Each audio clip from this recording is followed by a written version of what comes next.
Time now for our exclusive interview with France's president on the eve of his trip to Ebola-stricken Guinea and the weekend summit of French-speaking nations in Senegal. François Hollande speaks to France 24's Roselyne Fèvre, Radio France International's Christophe Boisbouvier, and TV5's Xavier Lambrecht. Monsieur le Président, bonjour. Bonjour. Merci d'avoir accepté Thank you very much for accepting this interview for RFI, TV5 Monde and France 24. You will be interviewed by Christophe Boisbouvier from RFI, Xavier Lambrecht from TV5 Monde, and Roselyne Fèvre from France 24. Now, before we start discussions on the French-speaking nations summit in Dakar this Saturday, and we'll talk about other African issues on the war on terrorism, but we learned just yesterday that 2 months after the kidnapping and murder of our compatriot Hervé Gourdel in Kabylia, the Algerian government announced the death of one of his murderers. It was an Algerian army operation, and he was killed there. Now, do you have any further information on his identity, the circumstances, or the jihadist group which he belonged to? First and foremost, I'd like to commend the action of the Algerian authorities, because since the very first day, since the kidnapping, they have been at work to retrieve our fellow citizen, Hervé Gourdel. Alice, he has been shamefully murdered. From then on, Algerian authorities said they will carry on looking after the body of Hervé Gourdel to bring it back to his relatives. Relatives that I welcomed here in this very room. I promised them that we will deliver all support for the murderers of Hervé Gourdel to be retrieved. One of them has been indeed killed by Algerian army. The others have been identified, and there will be, on behalf of the Algerian authorities, together with the information that we will be possibly deliver, whatever has to be done. But which group does he belong to? It's not up to me to say which group he belongs to. So many groups said they belong to such and such group. Today it's Daesh. What's important is to punish them and to retrieve them. Now, a lot of French people becoming radical Islamists, becoming throat slashers in Syria. You've seen the images of French citizens tearing up their passports. What is your reaction, Mr. President, when you see these images? You know, there is a kind of attack by image. This is what Daesh tries to do through the videos that are being sent, to impress us, to scare us, frighten us, and there's what to be frightened about, and to attract a certain amount of young people around the world in order to join this dire combat. We shouldn't be impressed by those images. We should watch them the way they are, as actions, provocative actions, like cruel actions, but we should also take all the necessary measures. This is what the French government has done. A law has been voted in order to fight against this phenomena called the foreign fighters. There are some 1,000 of French or people living in France that have left to fight there, and some of them didn't come back. They died, and some are in what is called the transit zone, trying to come back or trying to leave. In other words, we have to react. We're not the only ones. Many countries, some unexpected countries. I've been in Australia. They also know this phenomenon. I've been in Canada. You've seen what's happened there with what is called converted, who even acted in the heart of the Canadian democracy, that is, in the parliament itself. We have to plan all countries together so that we can share our information. There is a passage through Turkey, which is very well known, and I did so that we could improve the cooperation with the Turkish authorities. The Home Minister of Turkey is fully mobilized, and we will go on to say to the families to be cautious. When a family feels that there is a danger, they shouldn't be without an answer from the French authorities. The Francophone summit will be held in 2 days in Dakar, and you will be there. And it's a major event because after 12 years, after a 12-year term, Abu Diouf is stepping down as a Secretary General. The succession is very important. We have 5 candidates, 1 woman, 4 men. Canada is backing Michael Jean. Congo-Brazzaville's backing Henry Lopez. Who do you opt for? First, a word about Abdou Diouf, who has been not only a president of Senegal who fully developed his country, but also accepted the change in power democratically, and who accessed this position of Secretary General of Francophonie, and who was especially useful in a certain amount of situations that were rather touchy, in conflicts, sometimes coup d'etat. And he did so that Francophonie could bear the torch of the democracy, values, and freedom, and human rights, because the French language is not only a language you can talk, it's a language also to change a certain amount of realities. About the succession, it's not an easy one. Several candidates. We shall work to it so that there will be a consensual solution. We shouldn't divide. We should certainly not to have on one side the candidates of Africa and candidates who are not from Africa. There should be a Secretary General of the organization who will gather everybody. This will be the process of France. Well, the Africans and the heads of state in Africa are striving to select a candidate by consensus. But if they don't succeed, wouldn't it be simpler to back Michaël Jean's candidacy, or maybe a surprise candidate? I don't want here now prejudge. All the candidates have their merits. Michaël Jean's are very well known. Beyond the fact that she's a woman, she has been very committed and engaged in a certain amount of struggles. She is from Haiti. There are very good achievements attached to her candidacy. And there's Africa. And Africa is the continent that in the future will have the most French speakers in the future. It has a tremendous amount now, but there will be more. Africa must feel represented. This is the situation of the succession. And if you ask me, this is your question, what France should do, France should gather the countries. And anyway, if the Secretary General of the organization proves to be from Africa, there will be a deputy who will be from another continent, and conversely so, because France could also say or suggest leaders, very important leaders, but France is at the service of Francophonie. France is not using Francophonie.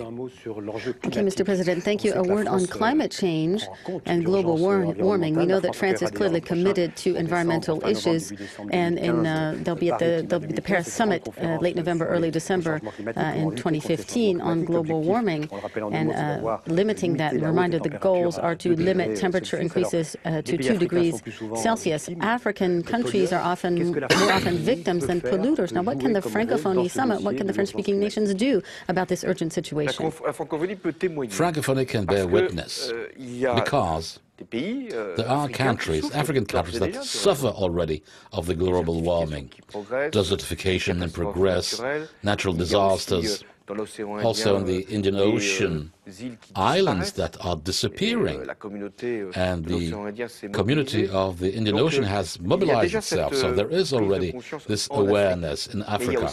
But there's also an awareness rising in North America, with the Arctic, with the melting of the ice. There's also where I have been recently in the Pacific area, a certain amount of reality. So Francophonie is 1/3 of the United Nations countries. It's a strength.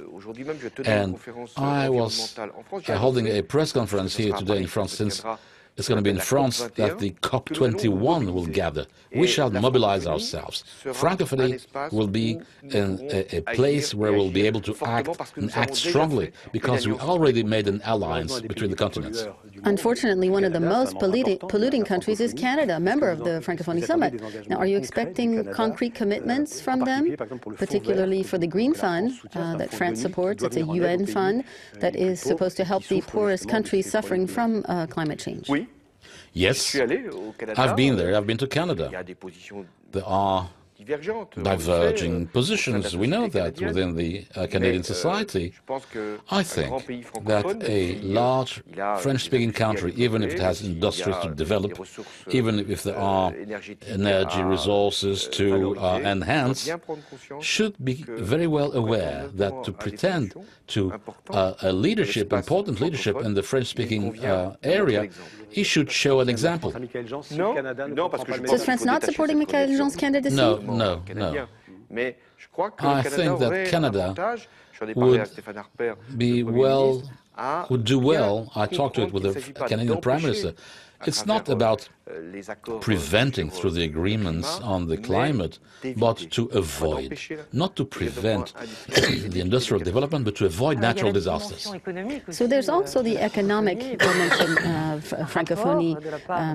You've received a report from Jacques Attali with the observation that Africa holds a huge growth potential and could generate over 1 million jobs under the condition that there be enough investment, especially in education and increasing the reach of French.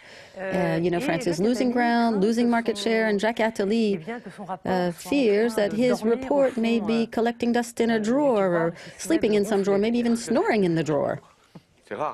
Well, that's very seldom to have noises coming from the drawers. It can be a long, extended silence, reports that are being lost. Jacques Attali wrote a lot of them, and who didn't enjoy any translation in action, not even in French or even in foreign languages. Well, anyway, I think he is right, Jacques Attali.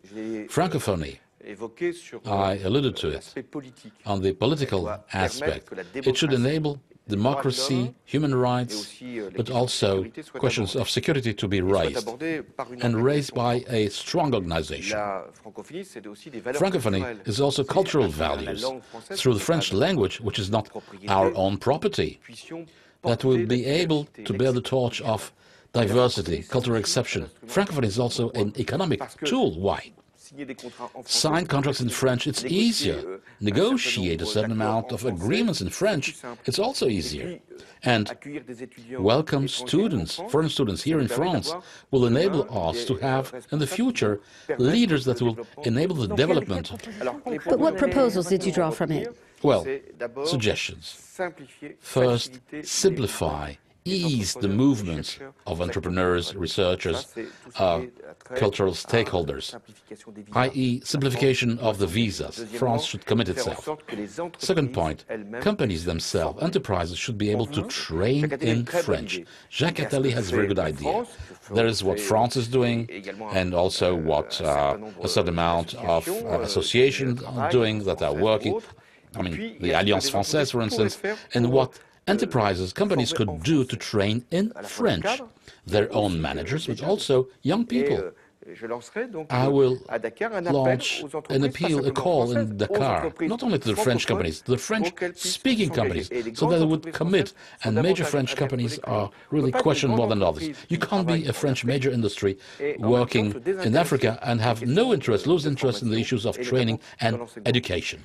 A major event this year for democracy and human rights, with the fall of dictator Blaise Compaoré and his regime in Burkina Faso after 35 years in power. Some found that you were a bit silent up to the 31st of October, and then you publicly displayed your happiness. Now, do you think that what happened in Ouagadougou is a sign of an African people's spring? It's the signal that the Africans are attached to democracy and attached to the constitutional order. When you have people vote for constitutions, referendums, you cannot alter them with impunity. When a head of state remains several terms, even if there's an age limit or a certain amount of terms that cannot be overcome. I mean, it cannot be decided otherwise. This is what happened in Burkina Faso. You're asking me about the fact that France would remain silent. No, I didn't remain silent. I wrote to Blaise Compaoré before he took his decision to change the constitution. I told him, I wrote to him, he could have a prestigious position a certain amount of organizations. It could be possible, but he had to think twice before taking his decision. See what happened. Then, France saw to it to avoid a bloodbath, like everywhere, where it could be useful. Hence the exfiltration. Yes, hence the exfiltration. And today, Blaise Compaoré and his family are in Morocco. I think it can be a good lesson what happened to many heads of states, not only in Africa, who you do not change the constitutional order for a personal interest. Okay, there are many who are tempted to change the constitutions, Congo-Kinshasa, Congo-Brazzaville, Rwanda, and then there are the countries where the constitutions allow them to run as many times as they like, Chad, Cameroon, Gabon, and Togo. What do you think about these situations? Would you write to them, as you did to Blaise Compaoré? France is not patronizing the African states. I never thought about the relations with the African heads of states in the framework of a kind of influence, domination, or submission that's totally opposed to my conception of the relations between France and Africa. However, France sets principles, values which are shared. This is why we have good relations with Africa, because we're clear, accountable. In France, for a long time, you could run several times. I cannot forbid from a head of state to run several times. What I do not accept,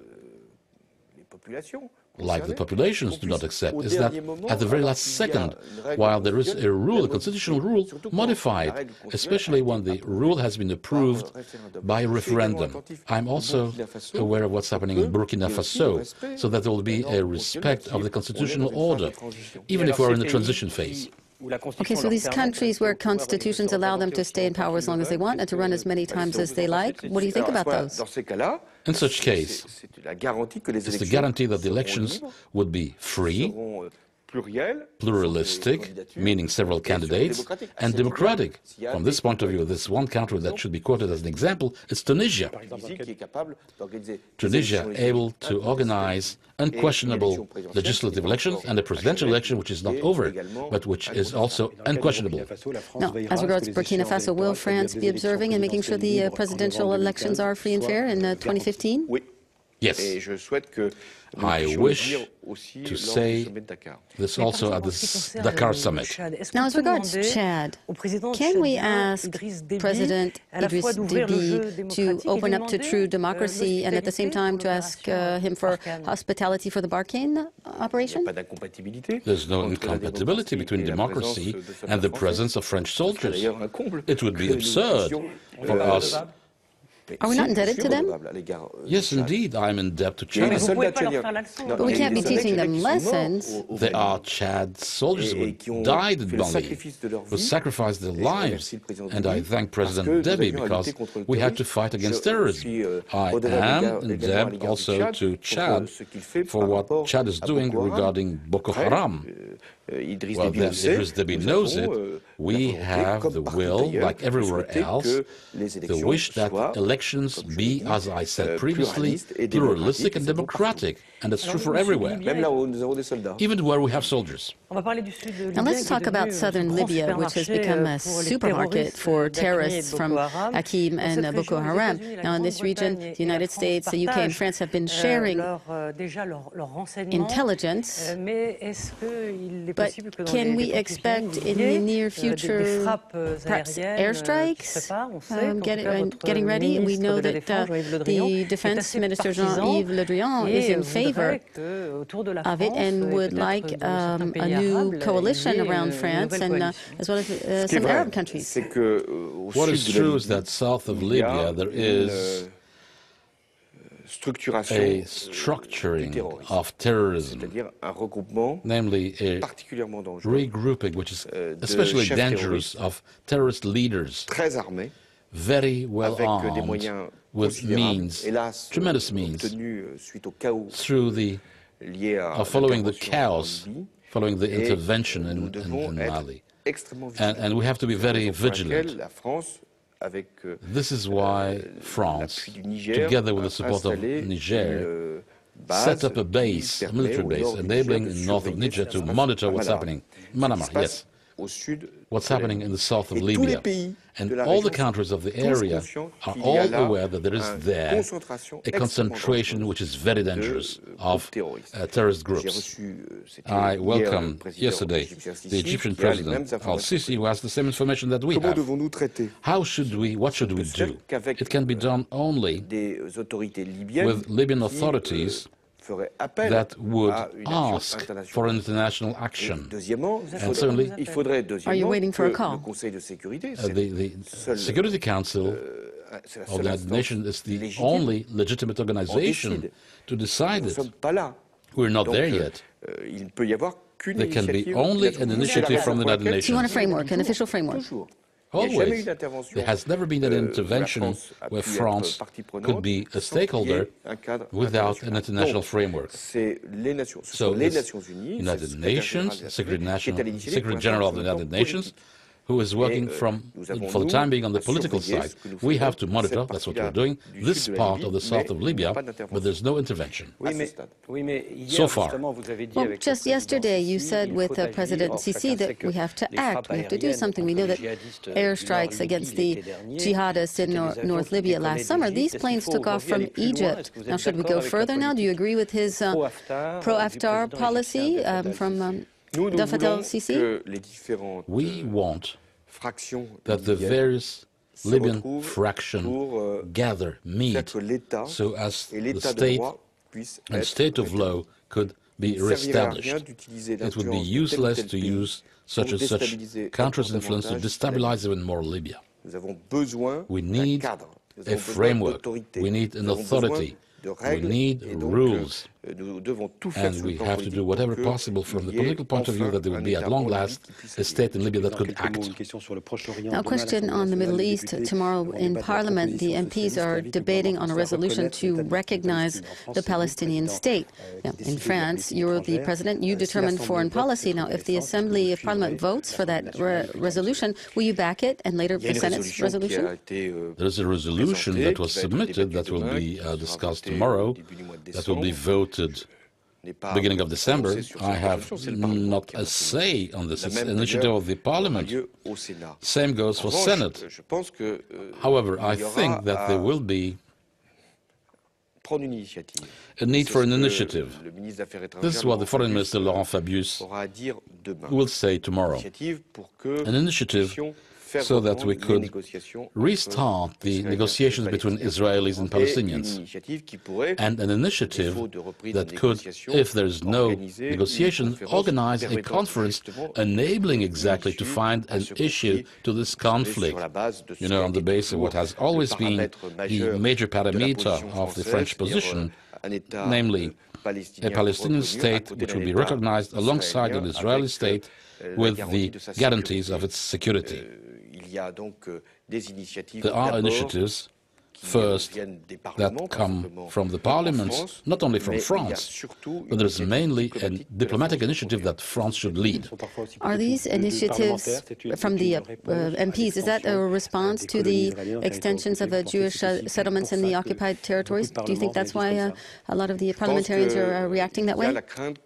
There is a concern that this conflict, lasting for so many years, with consequences on the whole region, not only on the region, but also with echoes through several countries, many countries, could at long last find a solution. We can't conclude without talking about Serge Lazarevic. Niger President Mahamadou Issoufou said last Sunday that he was optimistic. Are you optimistic as well? I'm cautious. I know the family of Serge Lazarus, his daughter, expecting for 3 years the return of her father. Really, I don't want to deliver wrong hopes. Everyone knows the situation in Mali, the problems to get in touch with groups without knowing exactly what they're after. And we have rules regarding what is a negotiation about hostages. So we do whatever is needed. I want to thank President Issoufou because he had the initiative to retrieve Serge Lazarevic. And enable him to come back to his family and his daughter. Mr. President, thank you for having TV5 Monde, France 24 and RFI. Each and every year we gather, and I think it's very important that I can address through your channels, that I can address all of the world and also the French that are looking at us. Thank you. All right, the French President François Hollande there speaking to France 24's Roselyne Fèvre, Radio France International's Christophe Boisbouvier, and from the TV station TV5 Monde, Xavier Lambrecht. François Hollande, in his remarks, speaking on the eve of a trip to Africa that will take him to the Francophone summit, the summit of French-speaking nations. We're in the company of Julie Owono of Internet Without Borders. It's nice to have you, Julie, because, it's always nice to have you. Thank you. But you hail from a country that's both a member of the Francophonie, the summit of the French Club of Nations, and of the British Commonwealth, Cameroon. Of course, indeed, we are part of both worlds, and it's a wealth for Cameroonians and for our country. But back to the Francophonie summit, well... Before we talk about the Francophonie summit, let's say hello to General Dominique Trinquant. He was a former UN general for years, political analyst. Thank you for being with us as well. The Francophonie summit takes place Saturday and Sunday in the Senegalese capital, Dakar. As we heard in the interview, a lot of fencing going on over who should be its next leader. The outgoing chair of the Francophonie is Senegal's former president, Abdou Diouf. Indeed, he's about to end his mandate as president, but there is indeed a huge discussion on who should be next. As President Hollande explained clearly in his address, in his interview, there is the Canadians want their candidate. Their candidate being the former Governor General, Michaëlle Jean. She's a former journalist. From Haiti. She's Haitian-born. Born, of course. She's a Canadian. Yes, and, well, that would be very symbolic because a woman, first of all, of African descent, secondly, and also from a huge Francophone nation, which is Canada. But at the same time, Africans, which count for almost, I think, 55% of the Francophone-speaking population, they, of course, want one of their representatives to be probably at the head of the OIF. Sorry, I don't know the equivalent. The Organization of French-Speaking Countries. Yes. Okay, and yes, they feel probably legitimate to have an African heading that organization because they are the ones today. I mean, Africans count for most speaking people in the world. So yes, there is a debate, but at the same time, the candidate, Mrs. Michaëlle Jean, would be a huge symbol for the organization. All right. I sense you're in favor of Michaëlle Jean. I'm in favor of no one. Okay, I'm just saying you're hedging your bets. It's very interesting, Dominique Trinquant, because you heard the French president saying, we're not the colonial power anymore. These countries have had their independence since 1960 in Africa, and yet when you talk about the Francophone nations, what is it? The Democratic Republic of Congo, has overtaken France as the world's largest French-speaking nation now in terms of population, and you see that the clout of the French language is more and more going to come from the African continent. Yes, certainly. Africa is in the heart of the French-speaking country, not only now, but mostly in the future. There is a huge increase of population in Africa and a huge increase of everything, growth and population. That's why I think this summit is very important, as you just said, because on one side you've got this, say, American French-speaking lady, and the lady is very important because she's the only one in the candidates, and 4 other candidates coming from Africa. Only one is a former head of state among the 4 candidates. And if you look back, Mr. Watt was a former head of state, and prior to him, Mr. Boutros-Ghali was head of a huge organization, UN. That's why when you've got to make a choice now, people will be very careful about that. Not only Africa and America, and mainly, I'm not talking about America and a woman, I'm talking about the country are providing the money for the French-speaking organization. You've got two Canada is the second biggest provider of money. And they are providing a lot of money in a lot of programs. So, it's not only for organization, but in many programs for French-speaking people. So you've got on that side the people who are providing a lot of money, and on the other side the people who are providing lots of population. And so the competition is interesting. And who are making the language live as well. Exactly. Language live. And also we must be careful about the personality of the man or the woman who will be in charge. If you looked at Boutros Ghali and Mr. Wade, there were people who were... Diouf, were head of state or head of a big organization, able to talk with everyone, very easy with different organizations. So this is something very important. Because you're hitting an important point there. Yeah.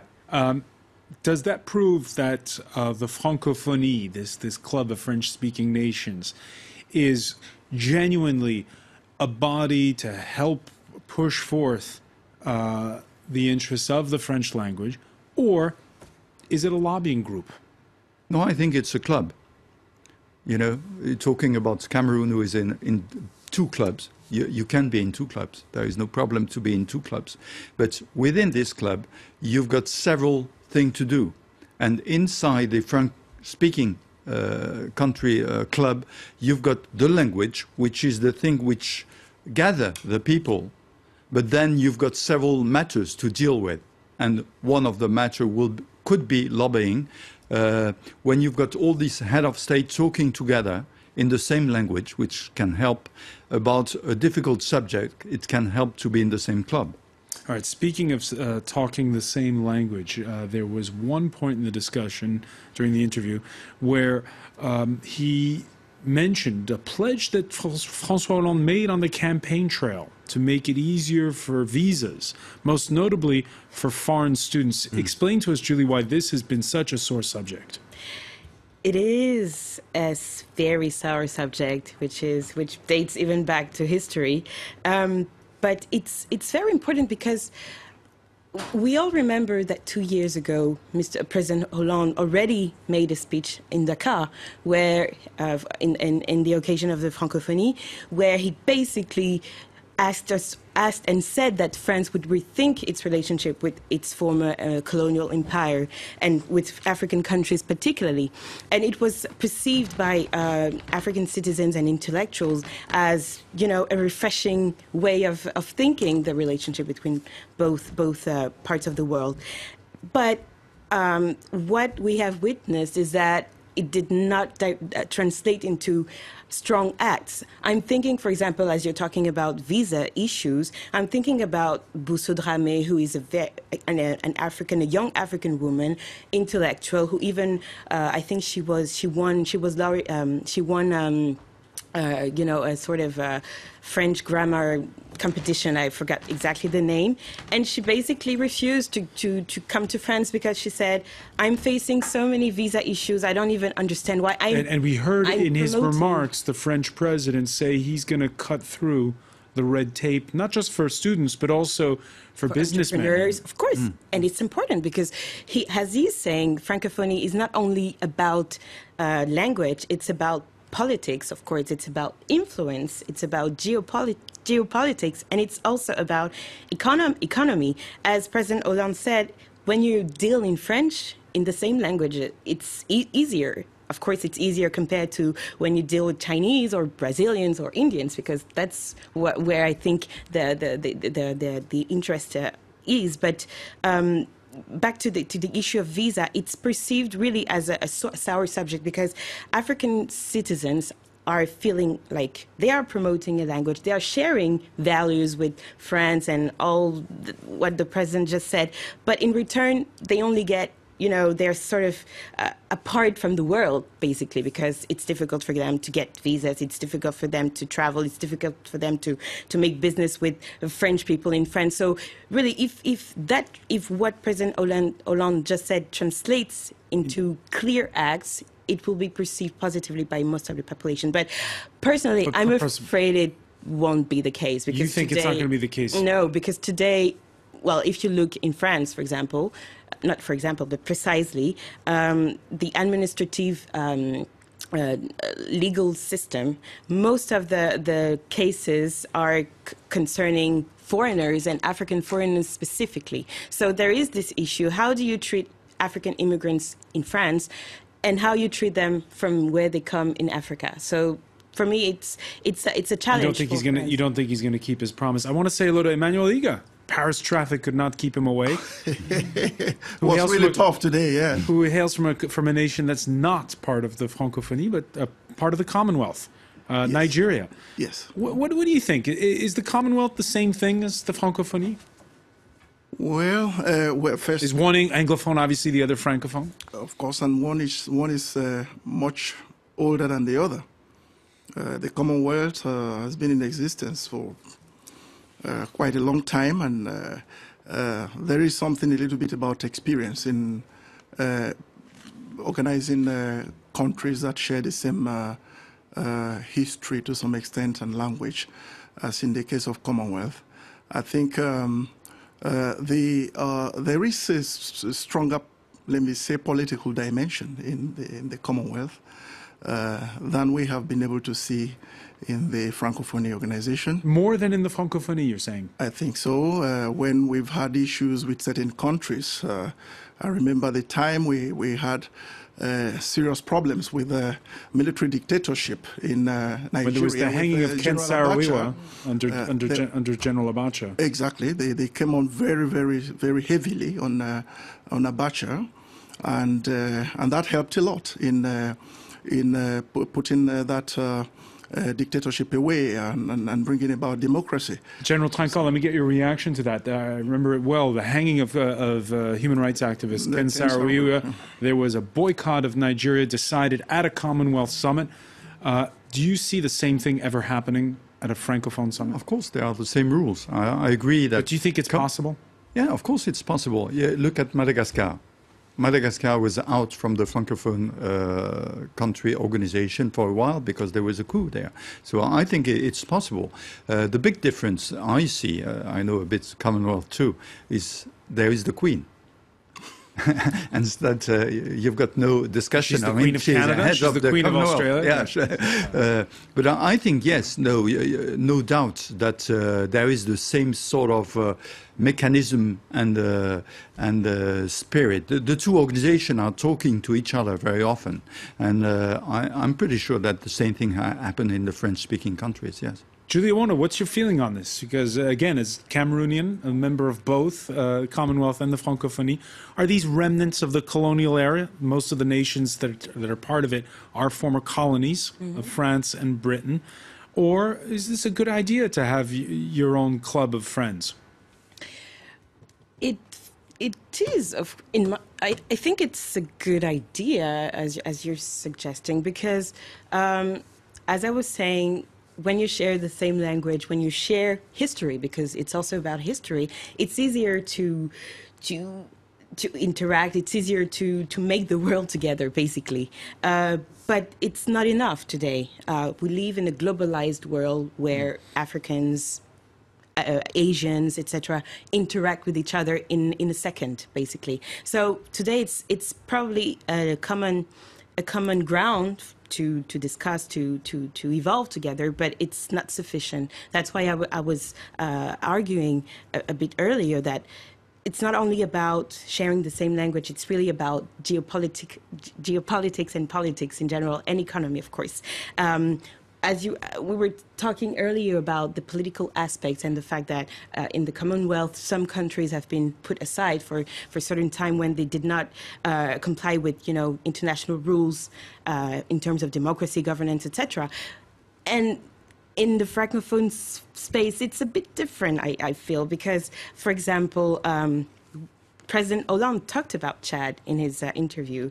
Chad is a very good example. Of course, Chad is an ally of France in the fight against terrorism and in the Malian war earlier last year. But at the same time, Chad is a country where the president has been in power for, I think, 5 mandates, or wants to become president again, and who is facing currently internal opposition from citizens, from civil society organizations, from intellectuals, etc. But what happens is that the French Prime Minister Manuel Valls was in Chad a few days ago. So what is the message here, finally? Do we argue that Francophonie is also about sharing values of democracy, of good governance, etc., or are we arguing that, okay, this can be put aside for certain, A bit of a tightrope act for the French president in that interview. He has to, on the one hand, say that he is for the upholding of democracy. On the other hand, he has to say, look, we're not here to get involved in domestic affairs. Yeah, certainly. I mean, the point was made about this country who has a constitution saying you can be elected 2, 3, 4 times and stop. And he clearly say, that's the constitution. Don't change the constitution. In fact, we can hear exactly the remarks there of the French president in that interview with our channel. The Africans are attached to democracy and attached to the constitutional order. When you have people vote for constitutions, referendums, you cannot alter them with impunity. Of course, that was in reference to Burkina Faso, where recently the president tried to lift term limits, and that's what triggered his ousting. Exactly, but the second case is when you've got no limits in the constitution. And then I think that the remarks saying that people that are attached to the constitution, there is another remarks when you've got young people, 60% of people less than 25 years old, and with 45 unemployed people, 45% people unemployed, then you can have the constitution they want to change. And after a certain time, they will change. And that is a threat to this power, where after 20 years, the people want to stay and have no change. So it's not only a problem of constitution, it's the problem of evolution of the democracy and the population in the country. All right, there's countries like Gabon and Togo, where you've had father and son, and Cameroon, where the president's been in power, what, 3 decades now? 3 decades, exactly. And even today, some politicians are still justifying President Biya lifting the term limits. But as General Francophone was just saying, it's about generation. The current generation who will be in charge in 10, 15 years is fed up, basically, with politicians who produce basically nothing or not much in terms of employment, in terms of social security, in terms of basic rights and liberties, and who nevertheless want to remain in power. It does not make sense in the 21st century. And more youth are understanding this and are demanding change, as we've seen in Burkina Faso. And probably Burkina Faso is not the first case. And that's probably why President Hollande started with that case in his interview, because it's really a current matter. All right, the French president, who in his remarks was asked, was he a little too silent when all was going on in Ouagadougou, and there were the riot police shooting with live ammunition on those protesters who came out in unprecedented numbers and forced the ouster of the president of 27 years, Blaise Compaoré. I didn't remain silent at all during the crisis. I even wrote to President Compaoré before he made the decision to try and change the constitution. But I never regarded my relationship with African heads of state as something defined by influence or dominance or submission. That goes totally against my view on Franco-African relations. On the contrary, France always promotes values that are shared among us. France always promotes values that are shared among us. Emmanuel Iga, your thoughts? Yes, I think that is going to be the big issue in the coming years. So we just talked about the one of Cameroon, the ousting of Compaoré from Burkina Faso has set the example, it has set the tone, and we're going to have a series of countries coming down the line like this. We have Chad, we have the Democratic Republic of Congo, we have Congo Republic itself, the Brazzaville, and I think Togo too. So this issue about limitation of so far you're naming only Francophone countries. Exactly. No, because we are talking about Francophone here now. And I actually come from Nigeria, which has so far done well in this issue. We had a temptation from the President Olusegun Obasanjo at some point. He flirted with the concept of lifting term limits. To extend to the third term. And the Nigerians actually behaved exactly like the Burkina Faso people did. And with the help of the Western governments, particularly the United States. So would you say, will there be consequences for what's happened in landlocked Burkina Faso in West Africa for, say, Gambia, which has a long-time ruler, Uganda, yes, Zimbabwe? Of course, yes. Yes, that is going to happen. It's going to happen. The question is now, how are the different governments going to react? We had a kind of, let me say, intelligent reaction at the end of the day from the Burkina president, the Burkina government. We had some, well, gunshots and all that, but at the end of the day, we didn't have the kind of loss of lives that we could have had in this kind of confrontation between young people and their government. So we don't know what the different governments are going to do. People like Yahya Jammeh in Gambia, the Chadian president, the Congo-Brazzaville president and all that, Paul Biya of Cameroon too. We don't know how they're going to react. They could be tougher than the Burkina president, and we could have incidents where there will be more bloodshed. But let's hope that France will give the necessary push in making the voice of the Western powers known on this, because this is not only for France, of course, but other Western powers like America, which has been very vocal. I think they've been more vocal than France, and that's why we're asking that question to Francois Hollande, that he's been a bit too silent. All right, let's hope it comes fine. Let's talk about that push, because at one point in the interview, Francois Hollande says France will be attentive to Burkina Faso's respect of constitutional orders. Some people are saying Blaise Compaoré is gone, but the regime is still there. There's the number two, the army, who is now the prime minister, a longtime Compaoré man who is the interim president. It sends a mixed message, does it not, to the outside world? Yes, but we must realize that the prior, Mr. Compaoré was in charge for 27 years. So when you change a regime like that, it takes time. I mean, you need to change a lot of people inside. That's why people are looking at 1 or 2 year, terms, and then things will change. So you can't go out from a regime like that and have a new one at the same time. I mean, all the people in charge were people who were influential in the precedent government or in the precedent regime or in the opposition. So you need to look at that.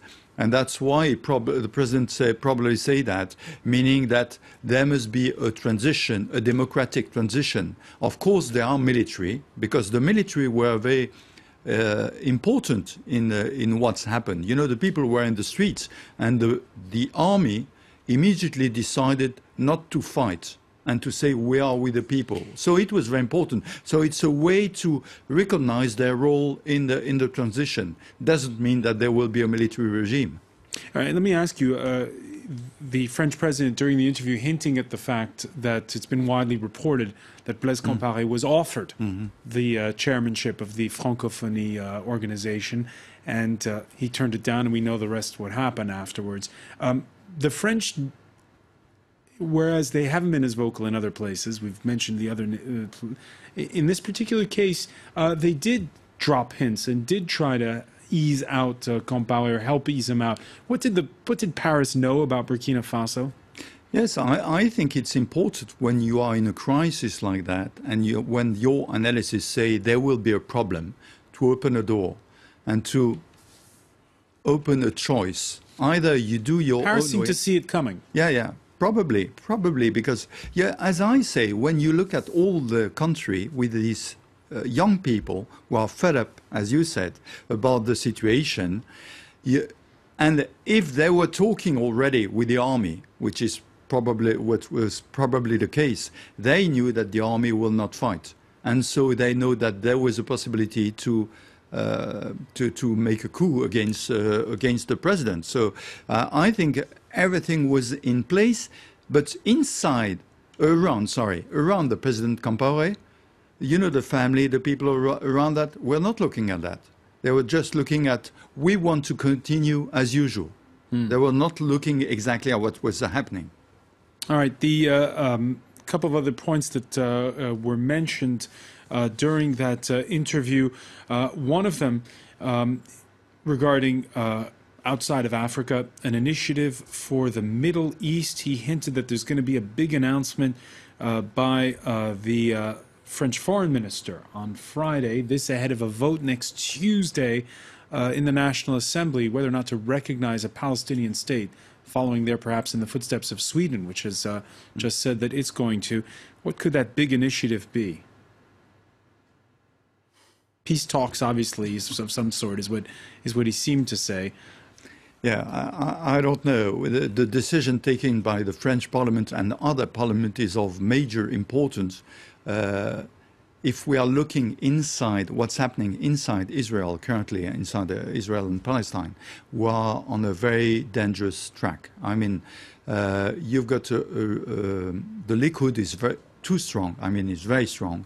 And so you are going to more and more confrontation. And inside the Israeli population, people are realizing that. And some people are saying, look, even in the defense circle, saying to the Prime Minister, what you're doing is wrong. You have not opened one door for the Palestinians. Up to now, it's been the U.S. brokering peace talks. Do you really think Europe can broker talks, or a European nation? I mean, it's the tendency, but I don't know. Really, I don't know. There's a point that wasn't mentioned, and it's an important one, Giulio Buono, and that is before he attends that summit this weekend in Dakar, France's president will travel to Ebola-stricken Guinea. He'll be the first Western leader to do so since the deadliest ever outbreak of the disease. What does that mean, you think, for you, the fact that the French president will be going there? It means, it shows to people who have suffered from this horrible disease that France is concerned, of course, by the situation, and is willing to bring its help to the Guinean, Liberian, Sierra Leonean, and all these Western African countries beyond the Francophone, organization, and. Regarding the Ebola issue in general, it will be also important for these citizens who have been, I would like to use a strong word, but who have been a bit, ostracized by the disease, and Africans felt generally put aside by the way the Ebola issue was sometimes covered. For example, I remember personally a Newsweek cover with, a chimpanzee and with the question, will the disease come in with African immigrants or something like this? It was really horrible. But linked to the issue of, youth, Africa, etc., there has been a backlash, and there will be more and more backlash whenever, African citizens will feel unjustly attacked or, put aside. Or ostracized. Ostracized, exactly. We've seen, for example, young students from Liberia based in the US or in the UK who have been responding to that by saying, I'm not a disease, I'm a citizen, I'm a Liberian, I'm a human being.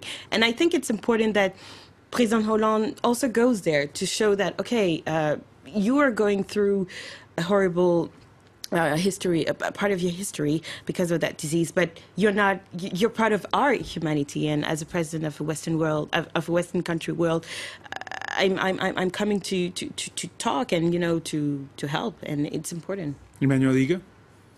Well, Francois Hollande going to Guinea Conakry, is it? Which is a Francophone country. Well, first of all, this is going to give a message. It represents a strong message at the level of the Francophonie. That yes. Would you like to see David Cameron go to Sierra Leone? Barack Obama go to Liberia? If David Cameron will travel, he's most likely going to travel to Liberia, or Cameron, or Obama going to Liberia. But I think it's a choice that has been made also based on the Francophonie event that will be taken. He didn't choose it just at random. The other meaning I see in it is that it's going to be very interesting for those that think that those countries are no-go areas. And they're asking for flights to the countries stricken by Ebola to be banned and all that. Although the president is going to go and be well taken care of there, it still shows that it is possible for Francois Hollande to go to Guinea and be safe. He will. Let's remind that the French president is going in the country where France is providing a lot of help. I mean, there is a ship just arriving with a lot of equipment.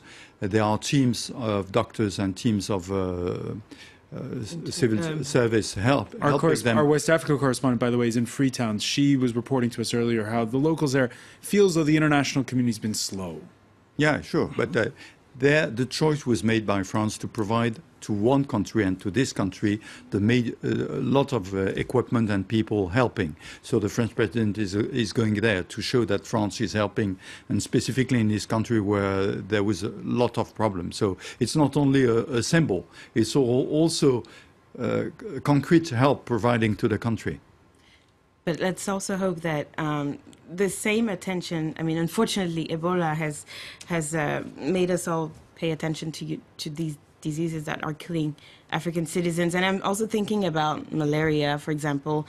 Hopefully, the same efforts that are put in fighting against the spread of that disease will also be used in the same way for malaria, which kills nearly 1 million people a year. And I think it's important also to highlight this. All right, we're going to leave it there. Julie Owono, I want to thank you. I want to thank Emmanuel Iga, Dominique Trinquant. You can watch it if you missed it, parts of that interview or the entirety of it on our website, france24.com, ahead of Francois Hollande's visiting first to Guinea and then to Dakar for the summit of French-speaking nations, the Francophonie summit. Thank you for being with us here in the France 24 debate.